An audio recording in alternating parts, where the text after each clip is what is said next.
Ladies and gentlemen, and welcome to PNR, or Pretty Ninja Racing, rather, here on YouTube. My name is Anders, and I'll be your host for this evening. Tonight is the Formula 3 Championship Season 2, hosted on the World Sim Series website. And we have an absolute corker for you this evening. It's the hardest race Pretty Ninja Racing has ever done. We are at Macau, China, in the Formula 3s. And it's certainly going to be tricky for a lot of our drivers. And I think we're going to be in for an absolute spectacle tonight. I think it's going to be such a good race in the form of carnage. Oh, we're missing an info panel. We are missing an info panel. Where are you? Delta config info. There we go. So we take a look at Butler there. But before that, let me just load up the standings. Here we go. Let's do that. Let's do that. Let's do that. And then let's do this. So here we are. So here are the current standings. We're just into round 4 of the Pretty Ninja Racing Formula 3 Championship. Jay Skyring's leading the way, but the key factor today is that he is not participating in today's race. He is busy doing other life things. Van der Hoven, I need to remember how to pronounce it, is racing tonight, so has a very, very strong chance of taking the top of the leaderboard. Ollie Smith, I didn't see their name in the list of drivers driving tonight. I'm just looking again now. No, I don't see their name, so they're not there. Lemmy, well, a very good chance then to get P3. However, AC Koba in P4, P5 currently, is also within a good chance of getting quite high up the leaderboard tonight. P3, P2, depending on where they finish. Butler has a lot of work to do. Currently fastest in free practice sessions. Is quite a few points behind. But without further ado, let's take a look. Let's have a track recce of what our drivers are going to be in for today's race. So over the line we go for a flying lap. We'll try up here, flat out round this left-hander. Up to 6. You can open up DRS here. There are no official DRS zones. I'm going to close it, ready for this right-hander, because if we have it open, we're going to die. We can open it back up now, really making this F3 car scream. Hard on the brakes for this right-hander. It's rather tight. Up to 3rd, on the brakes again, around the right-hander, back up the hill. Keep close to this right-hand wall, watch out for the green wall just to our left. Here we are. And then we can probably take this flat, but I'm just going to drop it down again just to be safe and drop it down to 3rd here. And then down to 2nd for this right-hander, trying not to drive into the barrier, minding the outside wall. Then a nice long left-hander around the wall. Getting back over to the left, ready for the right-hander, dab on the brakes. And then we've got another left-hander into a right-hander, into a crest, into an over crest left-hander, into a tight right-hander, down the hill we go, into an awkward tight braking zone with a bump on the apex, so we want to get it nice and stop before the bump. There it is. Get back on the power, up the hill, back on the brakes, keep in 2nd. If we're any lower than that, there we go, you'll light up the rear tyres. Flat out round this left-hander, back hard on the brakes, locking up the front right there, down to 2nd to get us round here. I'm sure you can do it cleaner. In between this tight little section to the famous corner, the famous right-hand hairpin, which can cause a lot of crashes, and we might see some today. Back down the hill we go, towards the back straight again. You can technically open DRS here. Back down to 3rd gear, because over crest right-hander there is banked. It's not very friendly to these cars. Then we see the bridge yet again. So here's the bridge, back down, get it to 3rd, carry enough speed through. Open the DRS to get over the timing line. And we're looking at 2:14, 2:15, which is not that quick. But that is a lap of Macau. And quite frankly, I'm glad that is not me doing 30 minutes of this circuit. Good luck to our racers tonight. It's going to be a tough one. And there you have it. And we're just watching Butler now, who is currently top of the leaderboard in free practice. You can see just using DRS at any opportunity to try and keep the power going. There are no DRS zones here. There are no restrictions. So they all can use it whenever they feel brave enough to do so. And there is the famous hairpin. That is almost impossible to overtake on. It's doable, but it's more close to being impossible, to be honest with you. So what drivers do we need to watch out for tonight? Van der Hoeven in the nice camo shark and orange F3 car. You can just see the flap opening up a little bit there. Just trying to get as much speed up the hill as possible. And it's going to be a really good tactical race today, and it's also a race of survival.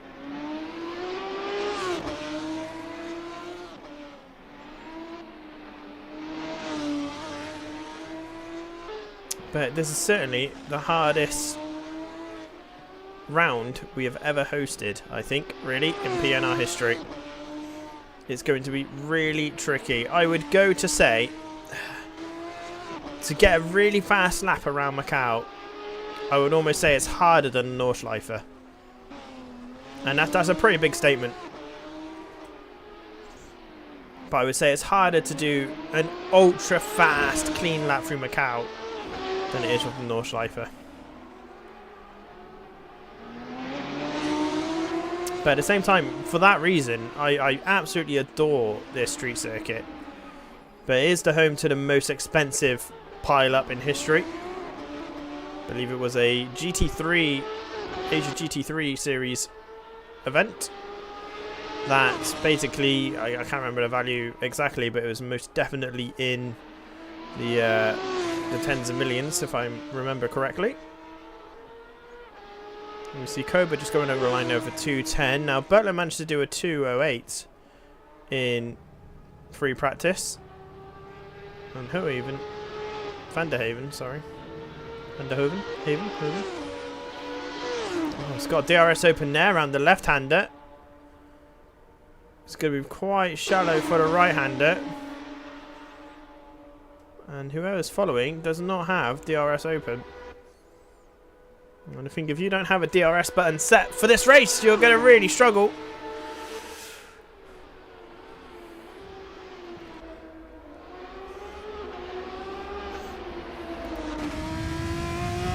So we go on board. Van der Haven.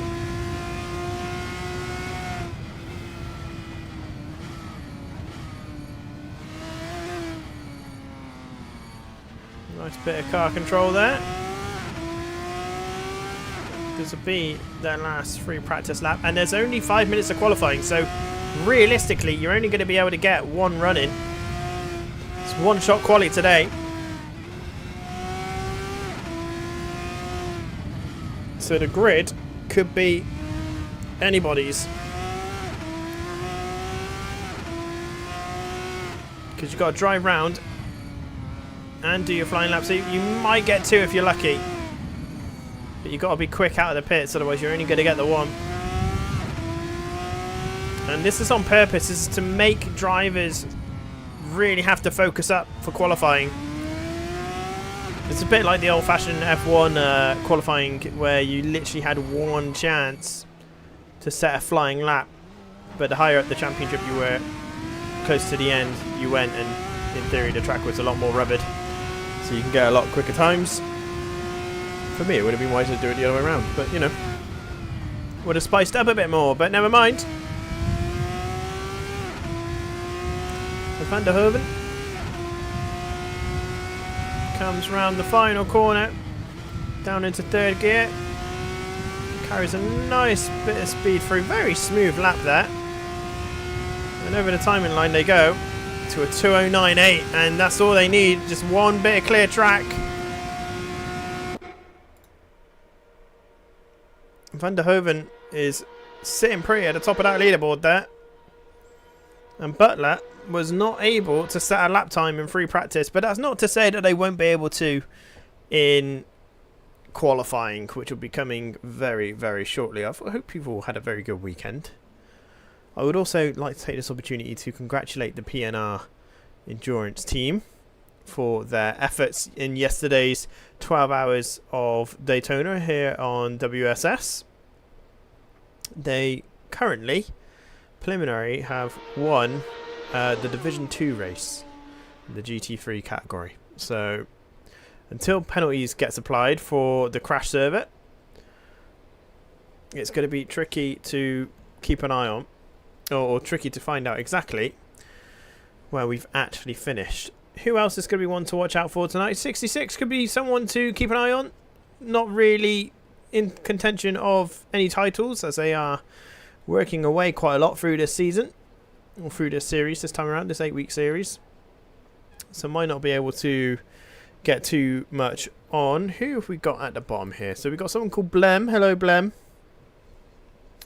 Welcome to the F3 race. I hope they're relatively clean. I'm sure they will be. Anticura is also new here. Nolan is back in, or apparently not back in. Apparently Nolan's a fence. Cool. Cool. Bernardi is also back, racing with us today as qualifying gets away. And who is going to be first one out? Ho even is going to be the first one out. And right behind is Butler. So good positioning here by people, but they need to be careful. They need to make sure they give each other plenty of room. There's 6 minutes of quali.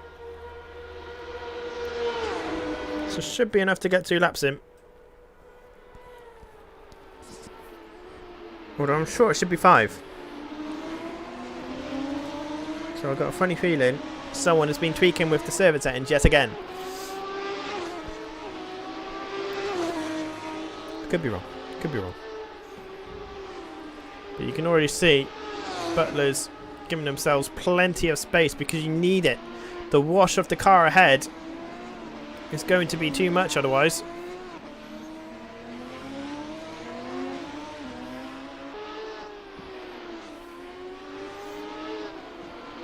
This is going to be good. Mazzy is back in the pits. Probably just a little bit too congested. I see a couple of people gone for the soft tyre. Oh, and Mazzy is literally driven straight into the wall, coming straight out the pits.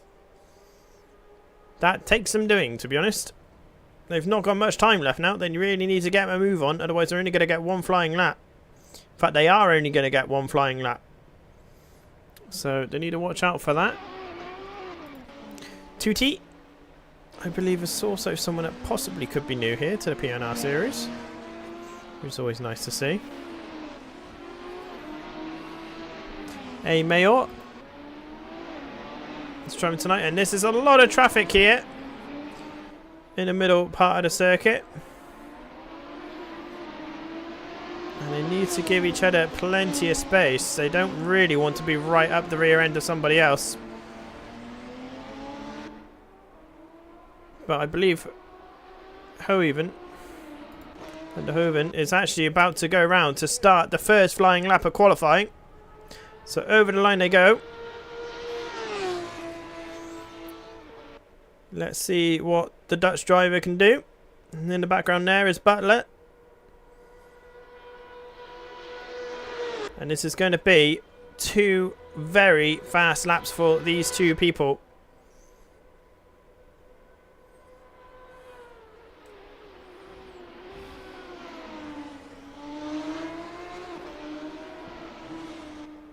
No, I think I saw Letterme in that gaggle of cars. No, it wasn't Letterme. It must have been Lloyd.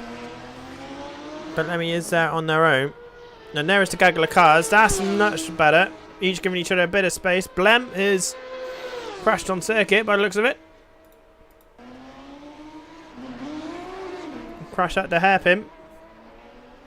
And it's probably got damage, so we're going to have to watch out for this. There could be some quick drivers towards the back, and Hoeven's... Oh, Hoeven's in the pits! Spool is also off the circuit. Blem, where's Blem? Blem. Blem has spun it on the last corner. So, not quite sure what's happened here. Oh. Van der Hoeven is going to have to really get a wriggle on. This outlap is going to have to be fast.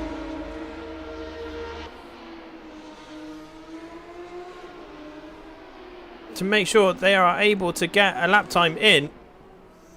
And here is Butler, who just skims the wall. And they are going to get another chance at getting another qualifying run. I'm not quite sure who else is also going to get another chance. I think a few drivers have hit the wall on their outlaps or on their first flying lap. And Corpus has also just gone into the pits. There's no point them coming out now because they won't be able to get a lap time in as Butler comes over the timing line to set a 2:09.2. So Butler has one more chance.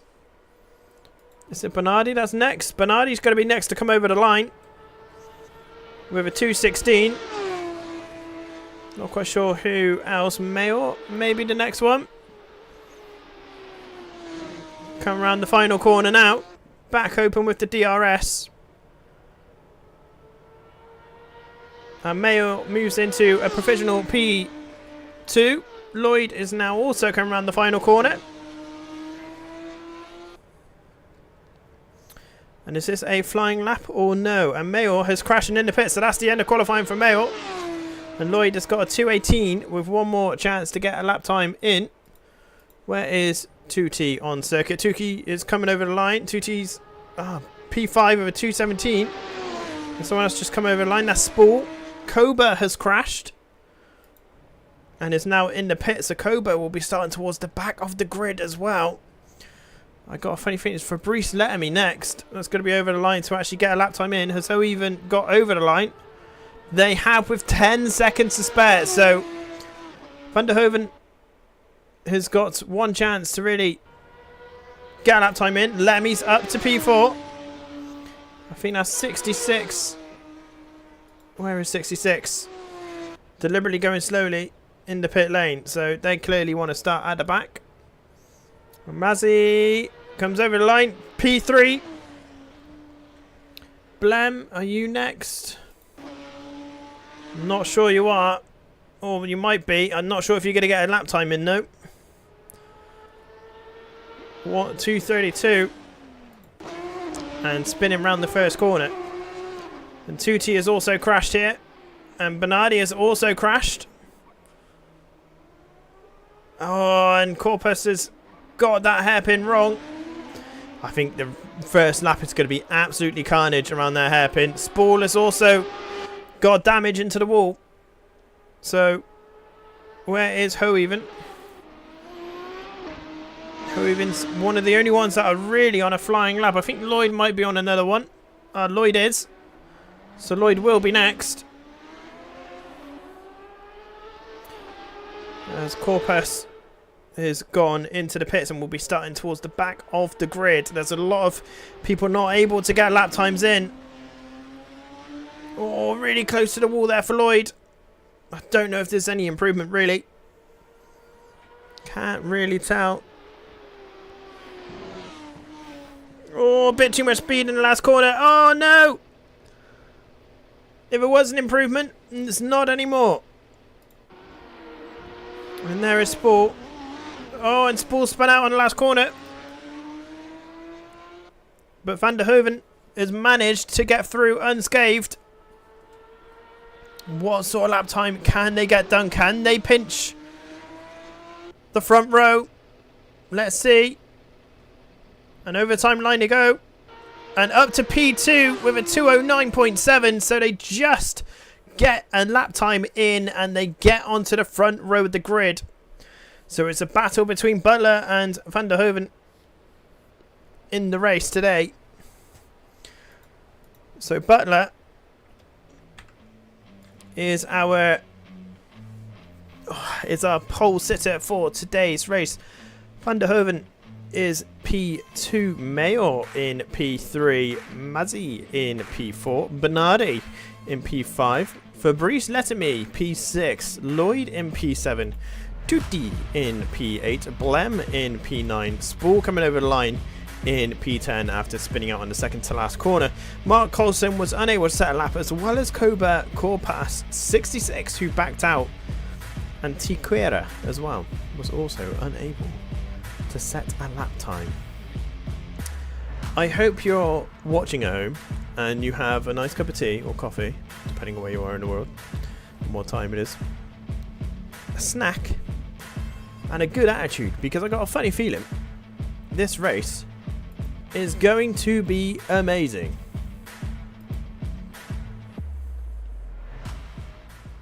And here we go.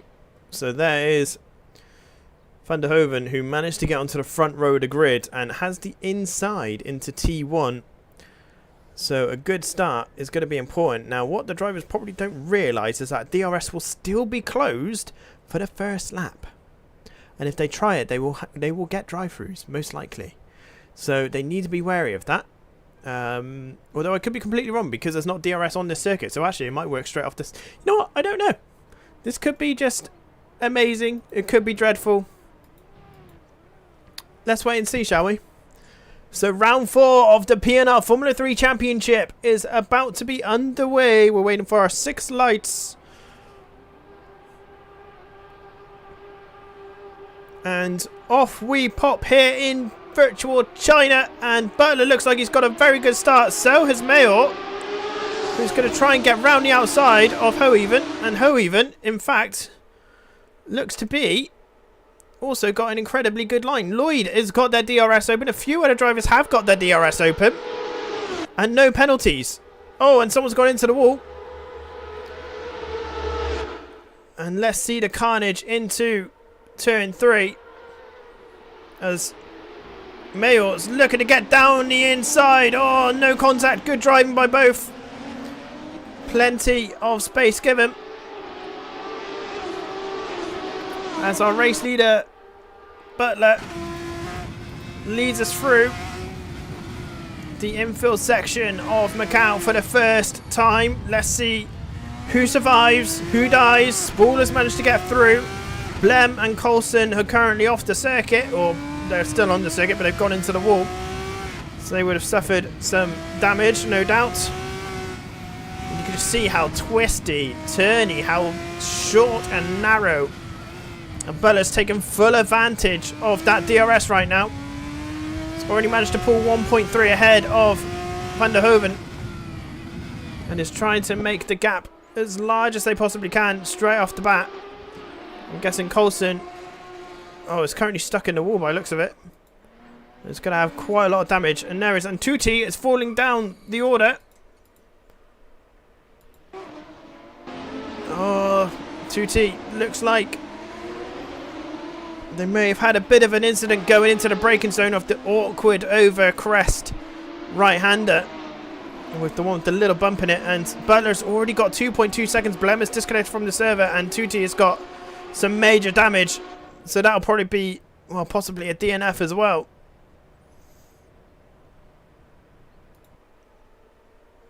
So Butler is leading the way. 2.2 seconds ahead of Van der Hoeven.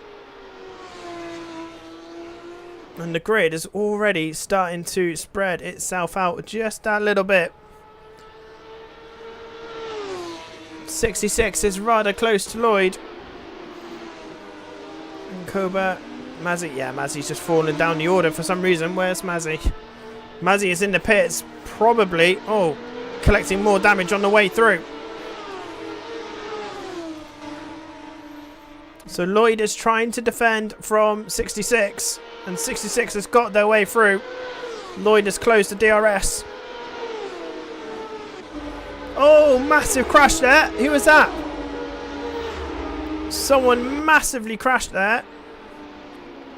Who is that? So there's 6.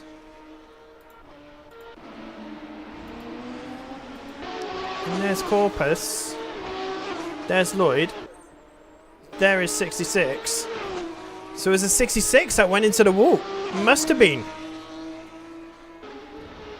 huge crash. That would have been with DRS open, no doubt. And probably just lost the rear end going through the fast right-hander. Meanwhile, in P6, Koba is on the rear end of Spool, looking to find a way to get by. And the more times the driver ahead hits the wall, the more times you're more likely to just slip on by.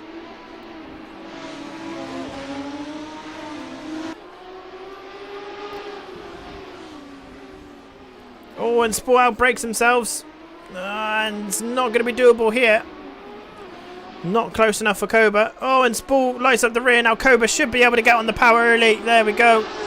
And Koba is up to P5. Spool moving down the grid. Antiquera as DNF'd as well. Oh, and just about makes it round the hairpin there. Oh, and Corpus, I think it sometimes thinks that a few drivers are a little bit slow going through that corner. As we take a look at Lloyd, who's got DRS open, looking to maybe try and get down the inside of Corpus, who just about gets it done. And Lloyd has got DRS open, so is 66 behind. And this move should be done before the corner, really. But they're both being very respectful. A lot of room being given. 66 is probably going to take advantage of the slingshot here.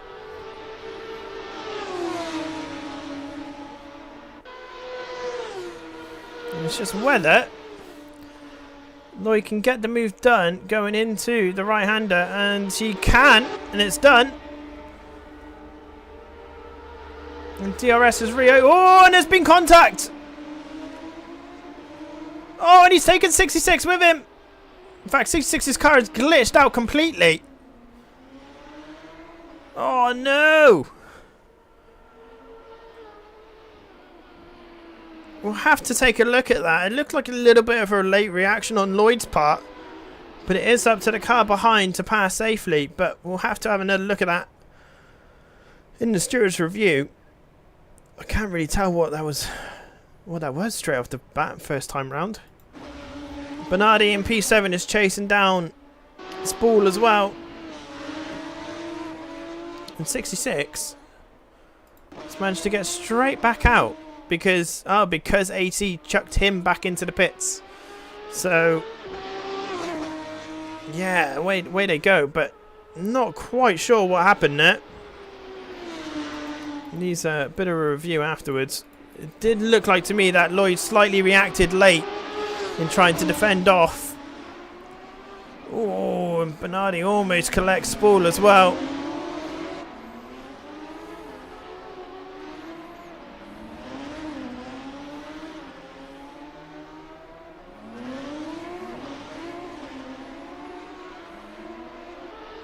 And Lloyd is now back out on track. Butler just sets a new fastest lap of the race with a 209.939. Has pulled a 5.3 second gap to Ho even behind. So this will be a good haulage of points for Butler. Ho even will still take the lead of the championship, however. And Mazzy is disconnected down in P9. With 22 minutes left to go. So some drivers can't handle the damage. Antiquera is also disconnected, so there's another DNF. So there's some places there for Tutti. So Tutti will move up at least 3 more positions and get a good haulage of points. Lloyd and Coulson will move up at least 2 positions as well.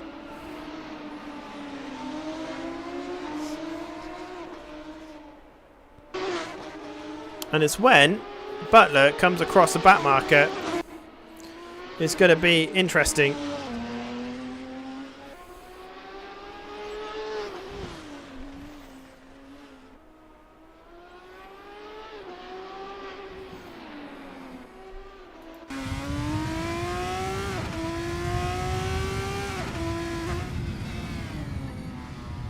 As Lloyd, there you go, moves past. And 66 is also DNF, so 66 must have got more damage.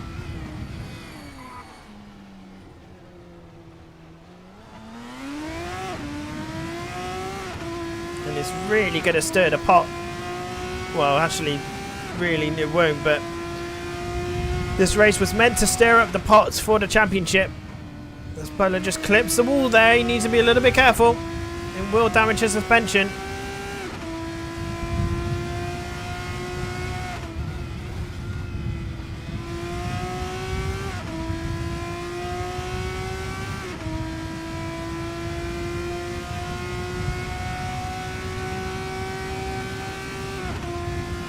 Butler comes over the line for 209.6.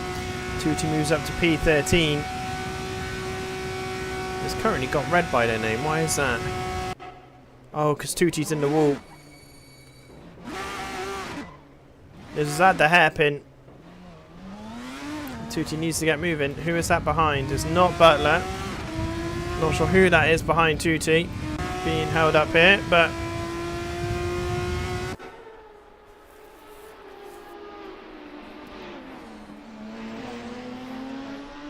Oh, someone's spinning out. Well saved. Mark Coulson moves up to P10.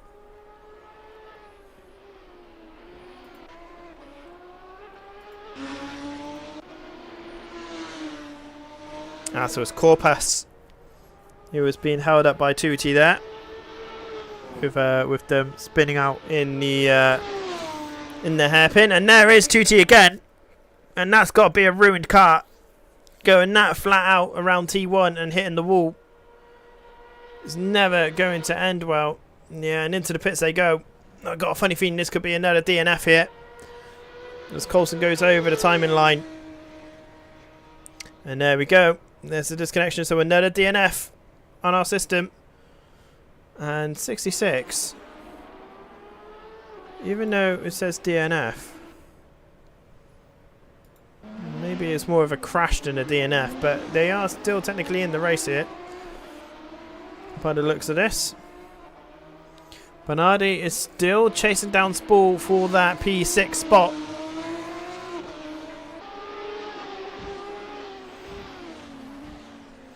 A driver that we haven't really mentioned in this race, Fabrice Lettermy, the captain for the 12-hour endurance race yesterday, the organiser for Pretty Ninja.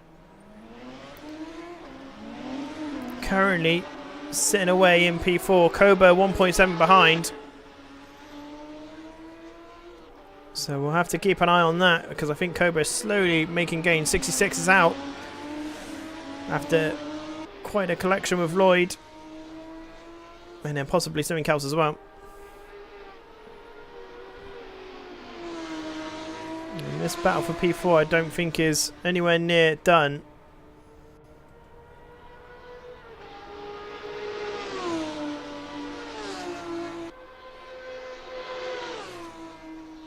And there's Fabrice Lettermy. Are they going to be brave? Are they going to close up?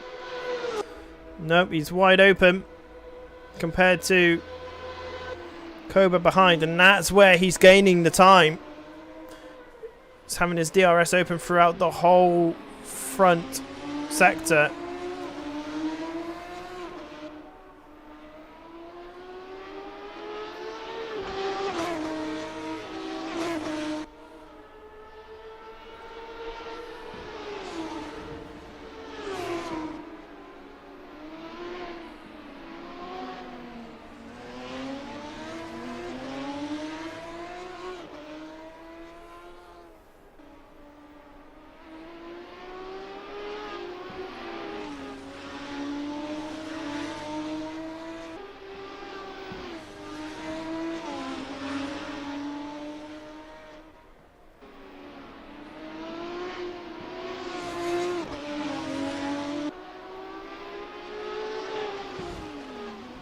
Oh, you can see the rear end there was not happy of Fabrice Lettermy.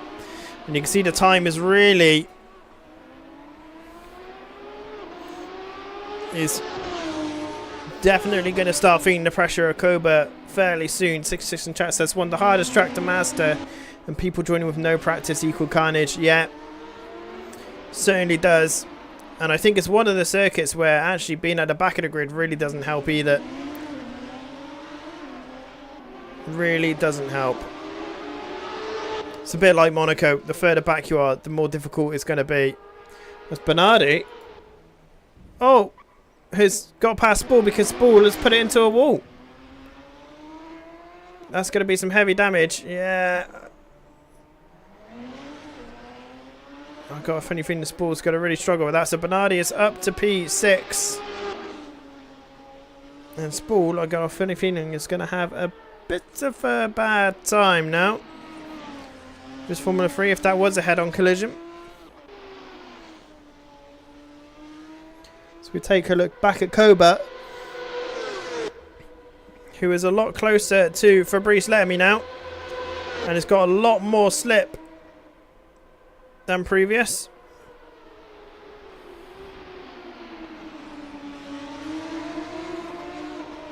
But I swear that Koba can make anything.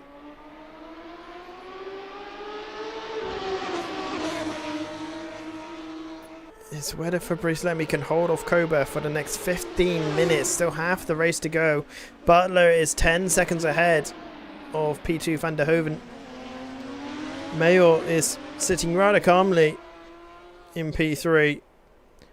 And this that you can see right now is the battle for P4. Koba is definitely looking a lot quicker than Fabrice Lamy, certainly through sector 2 and 3. 6-6 in chat says normally fun. Normally fun from the back. Ooh-er. Yes, most definitely ooh-er. This is a circuit where the further towards the front you are, the more likelihood, or the higher likelihood of not dying. As Koba is looking like Fabrice Lamy is a rather tasty snack right now as Fabrice Lamy runs wide. Not a lot Koba can do about that one. You can just hear Koba really trying to set up for this hairpin. Back down the hill they go.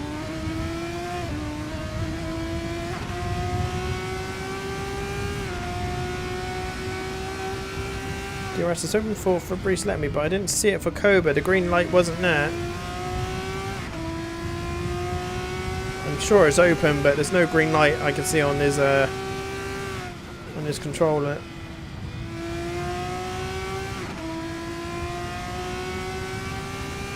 Now let's watch Koba through T1 and 2 and down into T3. Spall has crashed again. Quite close to Bernardi though. Who Spall is currently reversing down the hill. Interesting. And flip their car. So now they're going to have to go to the pits anyway. Oh dear. Oh dear. Oh no. So Spall is going to have to go into the pits. And he would have lost a lap as well. So they are going to go flying down the order.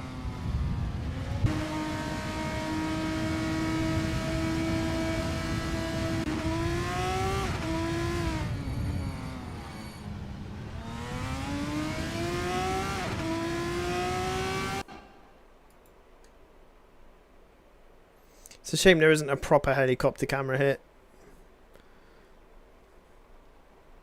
What you can hear is fake rain.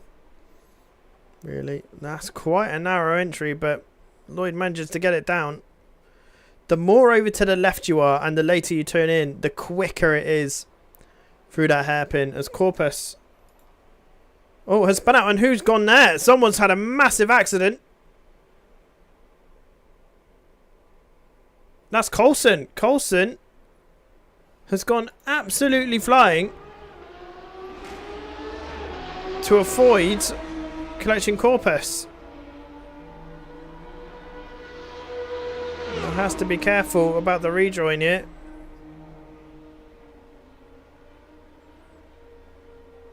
And with 12 minutes left to go, I'm not sure if it's really worth, well, apart from getting the points on the board. But that was a huge crash there from Mark Coulson. Absolutely massive. Koba has got past Fabrice Lamy. And Fabrice Lamy is 3 seconds behind. And it really is survival of the spirit. The Spool has really not having a good time with that hairpin.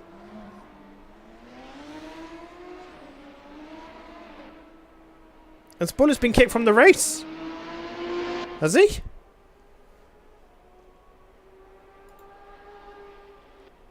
He has. What is that for? That's going to be for too many... Yeah, he's hit the maximum incident points. And has been kicked from the race. And that'll be a DNF. So Spool not having a good time at all in today's race. It's definitely going to stir up the standings. That is for sure. But it's so important for a circuit like this. A bit like what 66 said earlier. You have to get that practice in. As Mark Coulson is now going to continue. You got kicked because you hit the total maximum amount of incident points. You've got 24.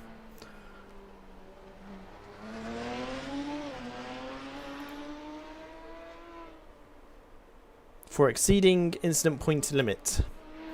That is why.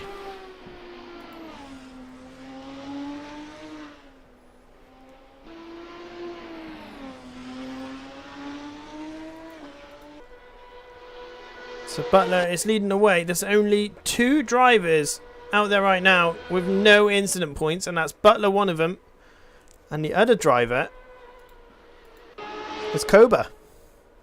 Koba in P4 is the only other driver other than Butler to not have any incident points. Wasn't my fault. It's just every time you hit a wall or crash or anything like that is an incident point. It counts it as like as a track incident point, basically. So it's not like collisions with people or anything like that. It's like every little thing, like track cuts and all sorts of bits and bobs like that. Adds it all up together. As Corpus is in the pits in P8. So clearly they're also struggling to master Macau as Coulson moves into P9. And I think Van der Hoeven is just looking to survive, really.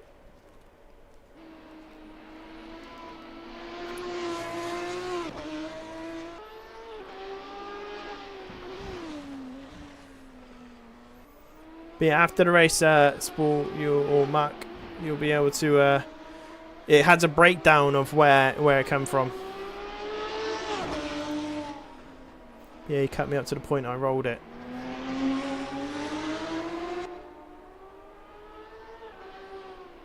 Not quite sure which incident that you're on about, if I'm honest, buds. But after the race, it'll show you the breakdown of why you got all of those points. You wouldn't have got 24 points just for a incident. So every time you clip the wall, every time you have a spin out, every time you have a track cut, which you probably can't get around the circuit, to be honest. You know, all those little incidences that you get throughout the race add up. And it could be 2, it could be 1 point, 2 point, or 4 points.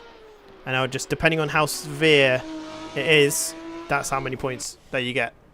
It's all to do with real penalty. Nothing to do with myself. So usually, contact with another driver is 4 points. Usually. And that's it, maximum.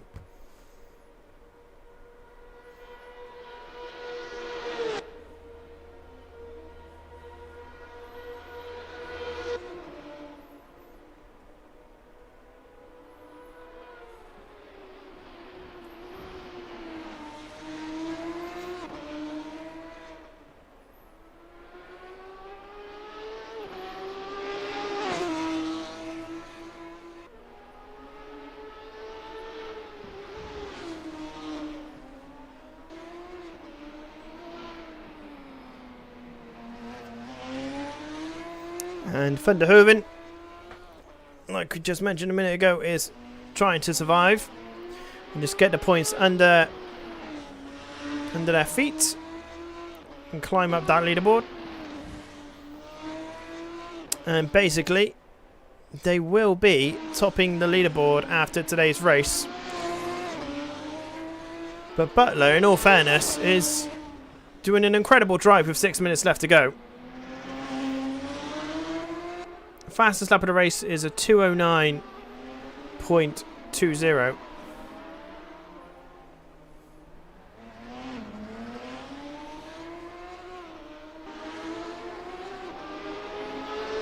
Yeah, there's not a lot I can do about that, Molt. Sadly.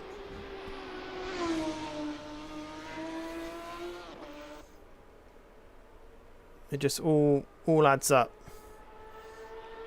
But depending on who it was, I can give them a time penalty. There's people that have quite a few penalties here, in all fairness.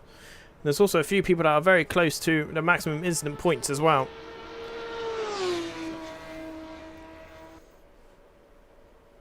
And Mark Coulson is actually one of them, who has just gained a few more points after that into Team 3.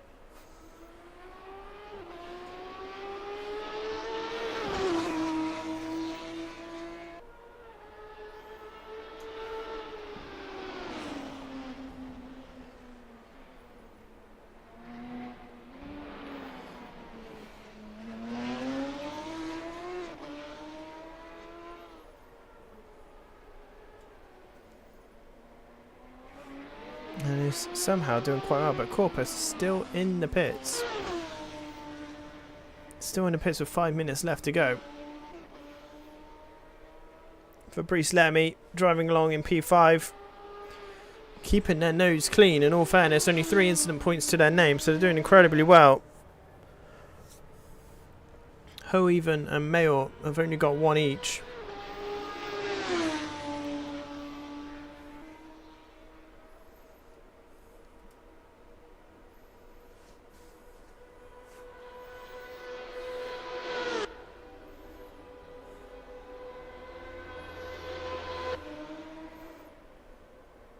And because of the widespread field, it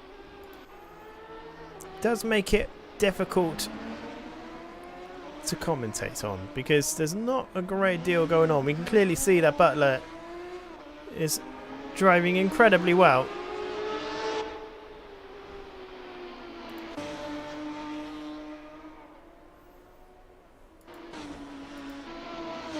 Oh, and as I thought he was going to bin it into the flipping wall there.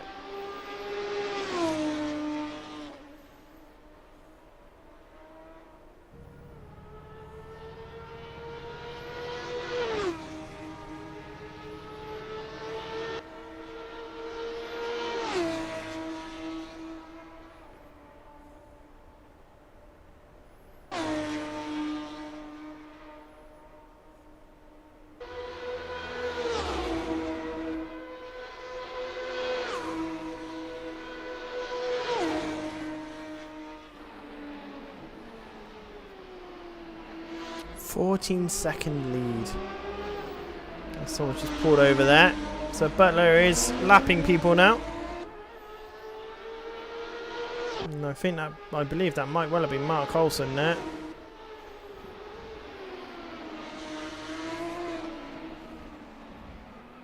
And Lloyd's just gone over the timing line with a 2:14.8. So that's the speed difference. There's 5 seconds different throughout this whole circuit.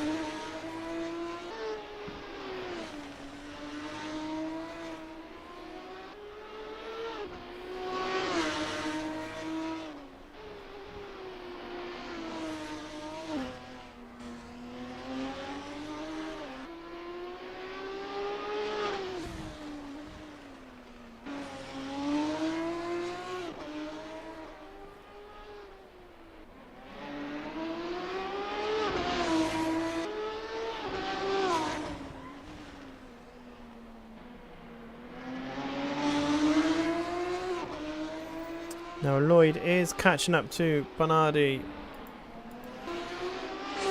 a little bit.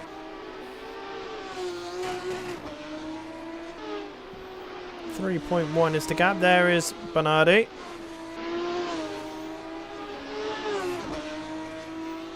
And Lloyd is catching him up really quickly, so I reckon Bernardi's got quite a lot of damage. Just trying to keep their car alive. Lloyd is definitely getting in some good lap times. Oh, Bernardi is a bit slow coming off the...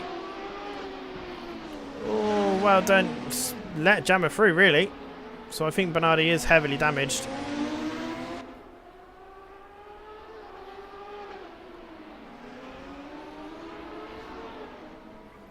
It looks like Jammer's finally got that chicane sorted as Bernardi just hits the wall. The slower you are in the turn-in, the faster you are coming out of it. And the more over to the left you are, the better. And that's Lloyd up into P6. A nice haulage of points here for Lloyd. And to be fair, if they survive this race, they'll be pretty happy about it. But the gap to Letterman in P5 is 1 minute 46 seconds. Which, bearing in mind, Lloyd has had to go to the pits and all sorts to get their car fixed. It's a pretty good achievement there. As where is Butler? Butler is less than 46 seconds away from the start-finish line. Oh, and to be fair, looked like he was rather on the edge a little bit there. Well, you know what? Actually, I think this could very well be the last lap. I thought he was a little bit further along than he actually is. So this will be the final lap. Lap 13, or lap 14 rather. 13 laps completed. And 14 laps of Macau is enough for anybody, really. It's a very hard circuit. So you see Butler's really over to the left. Really slow getting around and just beautifully does it. He's able to get back on the power early. Comes down the hill. The white flag is out. The checker flag is ready. And Butler's got 2 more corners before becoming the P&R Formula 3 Macau Grand Prix winner. DRS open for good measure. Must feel like they're on a final flying lap, really. Whoa! And just manages to hold on to the rear end to cross over the finish line as our race winner for round 4 of the Pretty Ninja Racing Formula 3 Championship. Maximum points going to Butler. Van der Hoeven comes over the line to take a well-deserved P2. 18 seconds is the gap. Mayor has currently got Koba right on their 6, so the battle for P3 is still alive. As we head down into the hairpin. And this weather. Mayo gets a very good exit out of the chicane there. I don't think there's going to be a lot that Koba can do about it. Although none of them are using their DRS through this part of the circuit. Oh, and into the wall they go, which is going to allow Koba a good opportunity to get down the inside into the last corner. And I don't think he's close enough. And Mayo... Oh, it's going to be a sprint to the finish, and I think Koba's going to do it. Koba nips ahead on the final stretch and takes P3 away from Mayo. 0.03 of a second is the gap between P3 and P4. Fabrice Letterman comes over the line. Or Jammer, sorry. Lloyd comes over the line P6. Bernardi P7. Coulson P8. And Letterman will come across in P5. There we have it. There you go. So Butler is our race winner. Mayo was... Not Mayo, sorry. We seem to have lost a load of drivers, so I can't go through the cars. But never mind. For some reason, the studio music is coming out through the mono.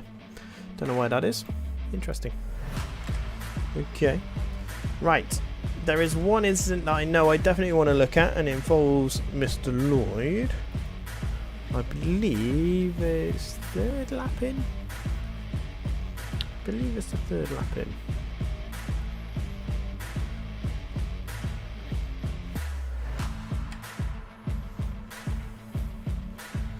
Car 66 Magic Koba, let me home. Bernardi Lloyd got screwed by Corpus. That's what I wanted to check.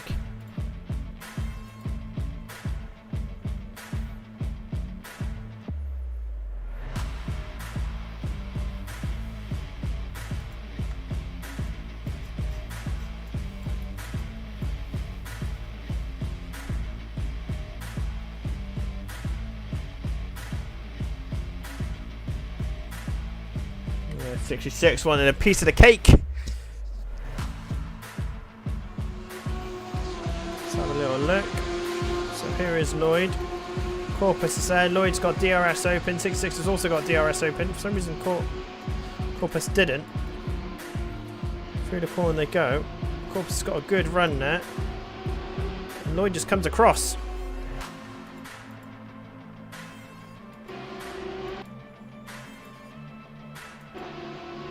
So if you look at the two white lines, Corpus is already kind of heading towards the inside, and Lloyd just goes for the defensive. And it's a little bit too late. Really. That's Corpus.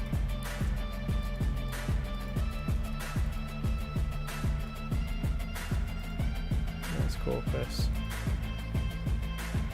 So we play it real time. Corpus moves to the inside, you start to move across, but Corpus doesn't really follow, but the reaction is a little bit late.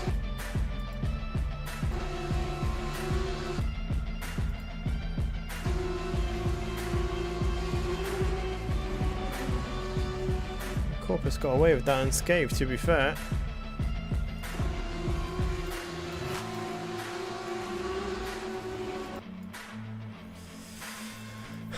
I've been watching too much Jimmy Broadbent Stewart's reviews, you know.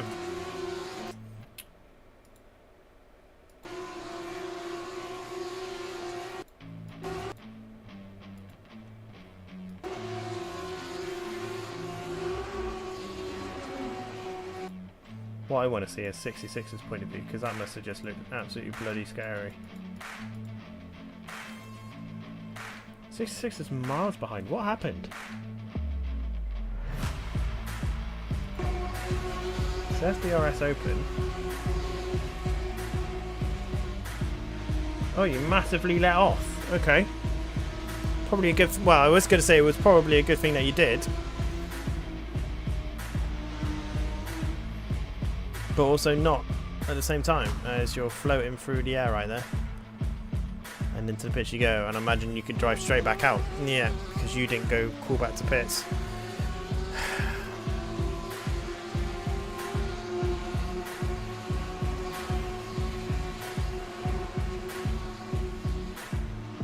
Oh, Corpus got...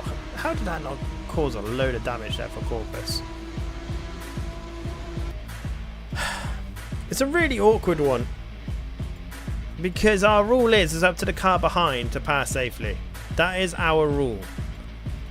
But there is also such a thing as defending a little bit. It's a reactive move. It's not a preliminary move, you know, to make the car behind know exactly what Lloyd's doing.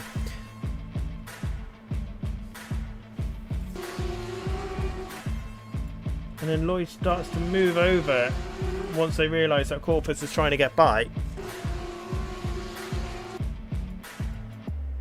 Corpus isn't alongside.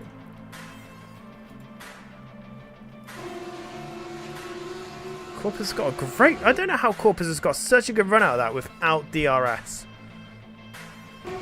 And hitting the wall. So he hit the wall and has somehow still got an amazing run.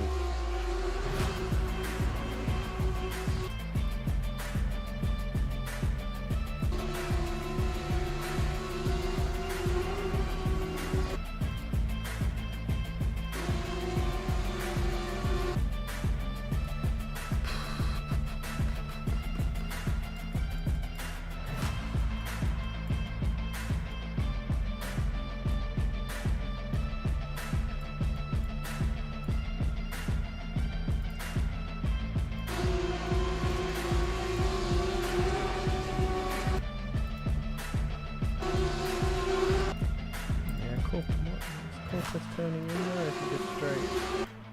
Yeah, he reacts really late, to be fair, as well.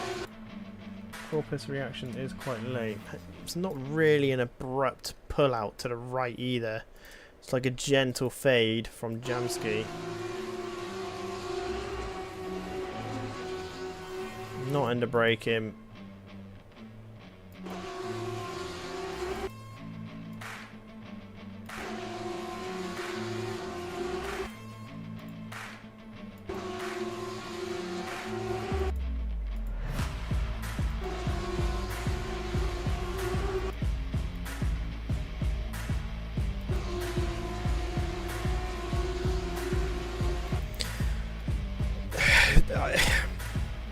Lloyd's defensive reaction is too late.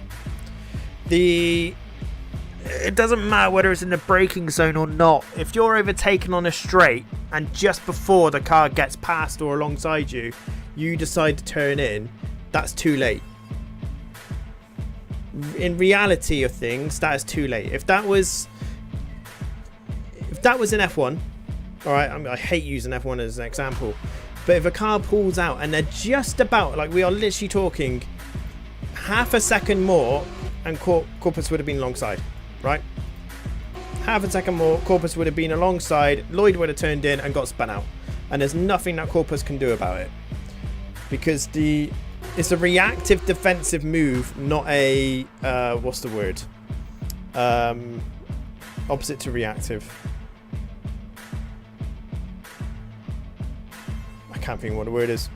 It's just gone from me. But if Lloyd wanted to defend the inside line, that should have happened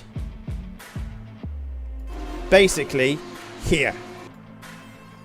This is the time for Lloyd to move over to the inside. Right here. But what happens is that Corpus goes down to the inside. Lloyd thinks, oh, I need to block him off or try to fend him off or push him off to the side. And you can't defend like that. Because it's just going to cause accidents, effectively. If this was on a real race circuit, Lloyd would be in hospital. If this was actually at Macau, Lloyd's in hospital. And in the nicest way, Corpus probably would as well, because the physics in real life would have acted a bit differently. But, you know, you got to make what you're doing massively obvious if you're the car in front. Yes, the PNR rule is up to the car behind to not make the collision. But in the politest way, if any of us were in Corpus's car, anyone else, even if it was role reversal, right? If Lloyd was in this car and Corpus made this move, Lloyd would still be annoyed. Right? Lloyd would still be annoyed because he's like, oh my god, he's trying to cut me up. And that's exactly what Lloyd is doing here. Is effectively trying to cut off the path for Corpus. And the defensive move should have started easily back here. If Lloyd immediately started drifting over to the right, Corpus would have known, okay, Lloyd's going defensive. Right now, that's the 200 meter board right there. Everyone's full beans. DRS is, well, was open for Lloyd, but not for Corpus. You know, the initial setup. You know, if this was me, I would have said that Lloyd was cutting me up. If I was in this car, I would say Lloyd's cutting me up.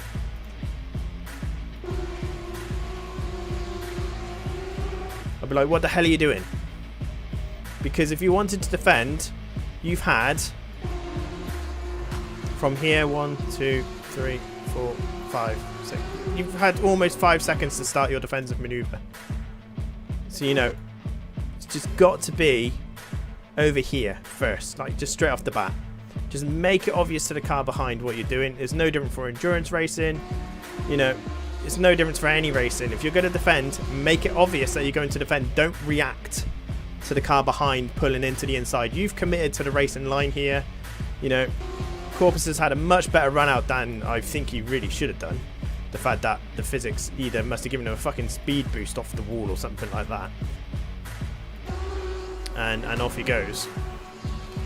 But then also, in the nicest way, because of the collision,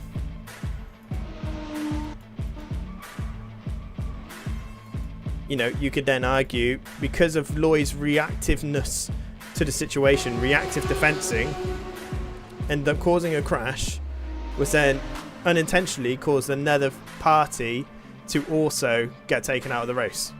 Whereas if Lloyd just stayed on their line, stayed on the dotted line, none of that would have happened. You know, if Lloyd just stayed on here like they were, none of that would have happened. So in this instance, I would say it's too reactive. You're reacting too much to Corpus coming down the inside. If he was making it really obvious, and you had like another half a car distance or something like that, Corpus would have had time and then he would have hit you in the rear end. But it's not. It's right on the edge of your tyre. I can't really blame Corpus for that, because I think if the seats were the other way around, you would be just as annoyed, in the politest way. And then 66 sadly gets caught up in the collision. I'll do it again. Let me not do it again. So, yeah. But this is a good rejoin. Do these cars not have clutches? They mustn't do. Too far. I think your damage would have been far too extreme from that crash anyway, to be honest.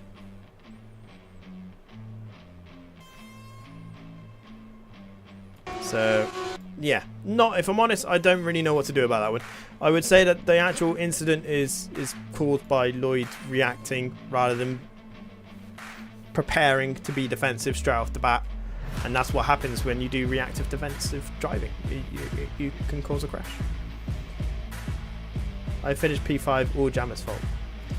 The next car I want to look at, there was one incident and it did involve spool. He did mention it in chat and I wanted to make sure that that's the... there.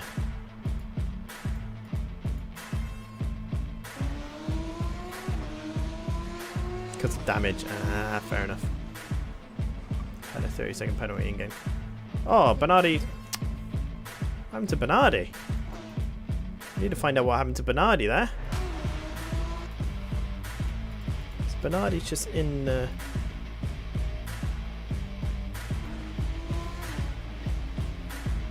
Oh, just locked up the brakes.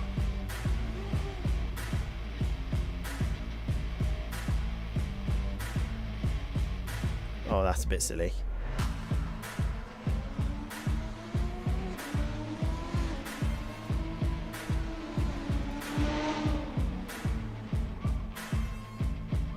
And then that's a bit silly by spool. So that's, yeah.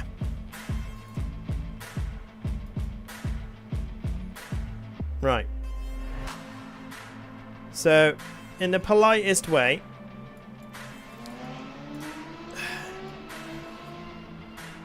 there's not a lot that you could have done about that, Mole, at all. This is just a defensive error. He's parked in the middle of a circuit that is literally 2 cars length wide. There's nothing you could do about that. Bernardi could have been a little bit more out of the racing line, but was trying his best to get turned around as quick as possible.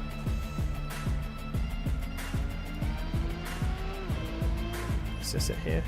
This is it here. So, this is just driver error. You know, locks up the front left, can't get the car rotated. Can't get the car rotated. It's just instant. He's reversing back to try and get the car turned round. Realised not enough room. Still trying to get the car sorted. You've come round and hit them. I don't know if the yellow flags would have been there. You're clearly angry here because he's being quite slow. And then you try to dive down the inside on a corner, which quite frankly, it's just not doable. Unless you both have to be right over here for that sort of move to work. Like, he wouldn't have made that corner anyway. He's far too shallow. You can both have to be right over here. And in the end, all that was going to happen was going to there. So that incident there is 100% on spool. Yellow flag was there, okay? So, you know, yellow flag is there, telling you that there's a obstacle or there's an issue on track. Be cautious, slow down a bit. You know, that's exactly what the yellow flag moves in. His line is awful. You tried to go down the inside because you were like, he's being slow, he's being awkward. It's never going to work. That corner in a month for Sundays, is this car going to get around there? No way in hell was your car going to fit around there. What would have happened is that even if he did get down the inside of him, you would have ended up blocking up that hairpin anyway. That's what would have happened. So the first one's driver error, and yellow flag would have been there. So there could have been an obstacle. You know you're on a street circuit. You know it's really thin. Just need to take a bit more caution. This one here, yeah, his line is terrible. But you're taking an even worse line by going down the inside. You would have been a lot better going around the outside, braking normally. So you're braking, you know, round here. And then you would have literally swooped round the outside of him because there was no way on hell Bernardi was going to make it around that corner, even at this point. In fact, I think it's only because you tap him. Yeah, see, no way on hell were you both going to get through. Whereas, if you went wide, there's that massive gap now. So if we would just watch Bernardi's car, yeah, fair enough, you tap him. But look at that gap there. Now, if you were actually following the actual racing line, you could have easily just tucked in, gone around, and off you go. Done. It would have been a very easy enough, simple move to have made. So, that's not on Bernardi, in all fairness. That's not on Bernardi. See, this is the opposite to the Jamski thing. He's made it abruptly clear what he's trying to do here. He's gone defensive. Whether he's gone too defensive, that's his problem, not yours. You know, and he's, in the nicest way, he's trying to turn into a corner way before you're ever going to. But his car was there. His car line was not moving. He's not, like, doing anything like that. And in the nicest way, I think you saw red. And you're trying to go down the inside when the smartest move would have just been to just go around the outside. Let them crash into the wall. You drive around through. Jobs are good. So no, I have to be honest. That's not on Bernardi, that one. The first one's a racing incident, or driver error. Can be blamed for that. I think, to be fair, like I said, there was only 2 drivers that whole race that didn't get 1 incident point, and that was Butler and Koba. And that is it. That is it.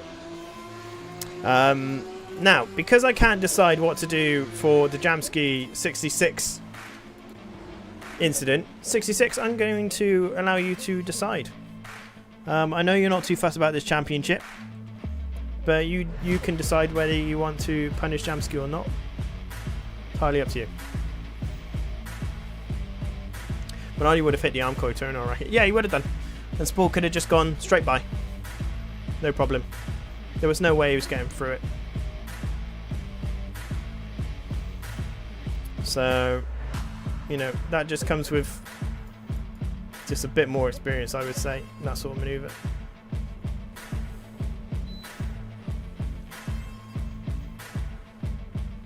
And paying attention to the flags. That's the other thing. Grid penalty for next race. Just start at the back of the grid, maybe. I don't know if 66 is there. Yeah, start at the back of the grid, because I know that 66 isn't really about for these championships, so I don't know whether he's too bothered about the results or whatnot.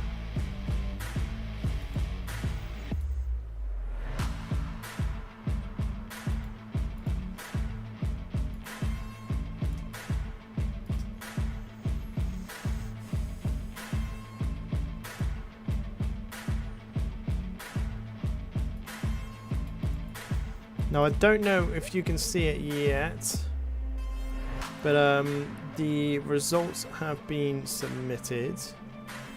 I can't remember how you can see a breakdown of how you racked up points. I know there is a way that you can. I just cannot remember how.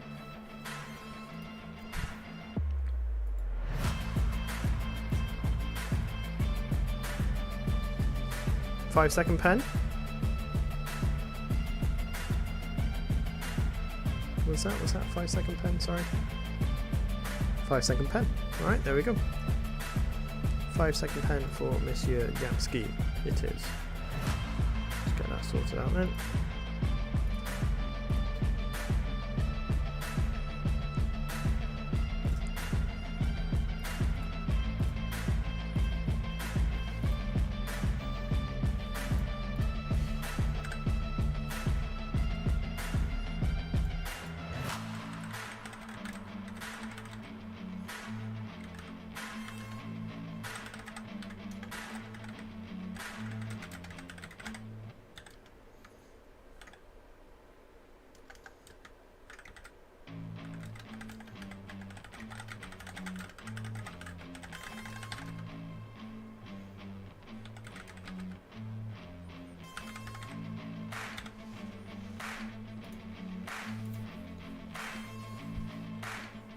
There we go. Done. Driver report on WSS.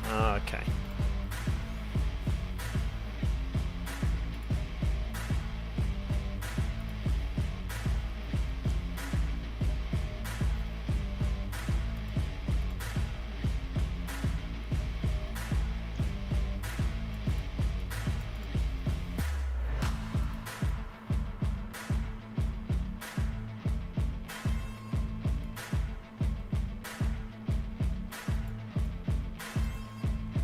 Oh, we've also got a inquiry. Okay, driver report on WSS. So let's have a little look. Antiquera on Mazzi. This is not acceptable. This is not an incident born because we were racing. This is not correlative with motorsport. This is not a driver I would like to have next time in the same grid. But they haven't actually stated what the incident was. Let's have a little look.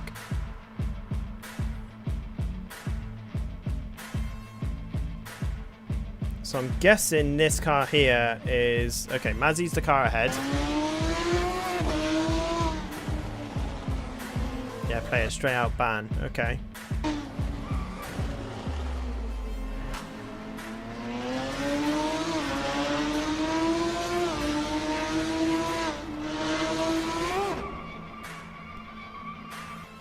Wait, who am I on board with? Oh, this is Mazzi. Yeah, that's a straight up ban. 100% straight up ban. Create penalty. No. Mazzi. Penalty. Kick from server. Reason type. Born behavior. Just why? Grow up.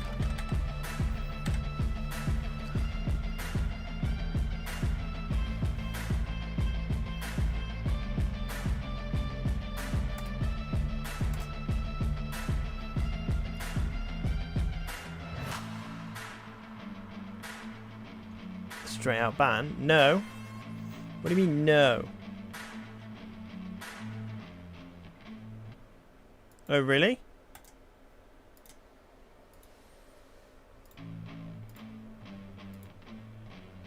Cannot be cancelled.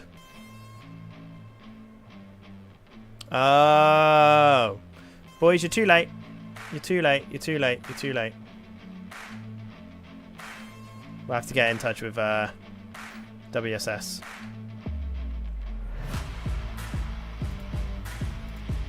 The video quality is incredibly shit, okay?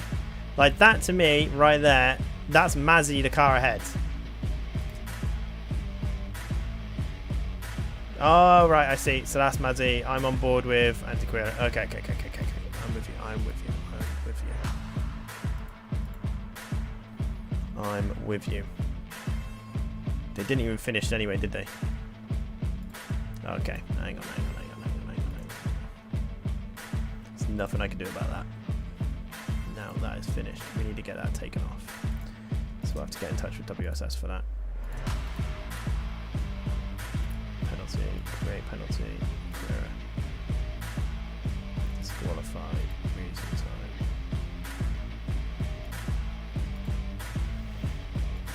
Kick from server. How do you even send things in to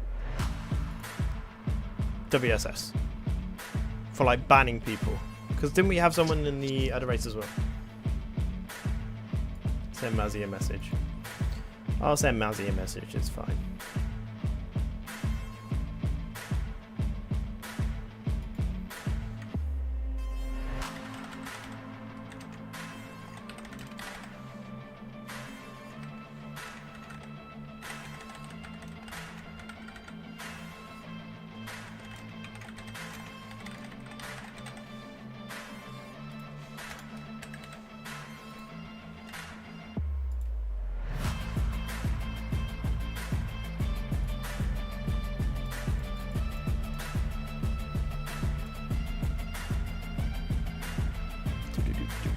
Alright, I'll do that off stream in a minute. Send an apology.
hit finish.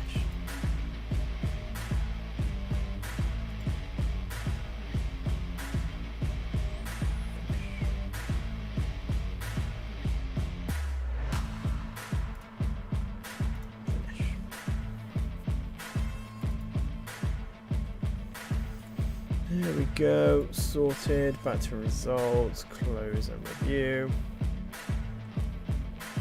Yeah, I got that there. I'm going to send him a message in a minute, off stream. I'm going to do it on stream.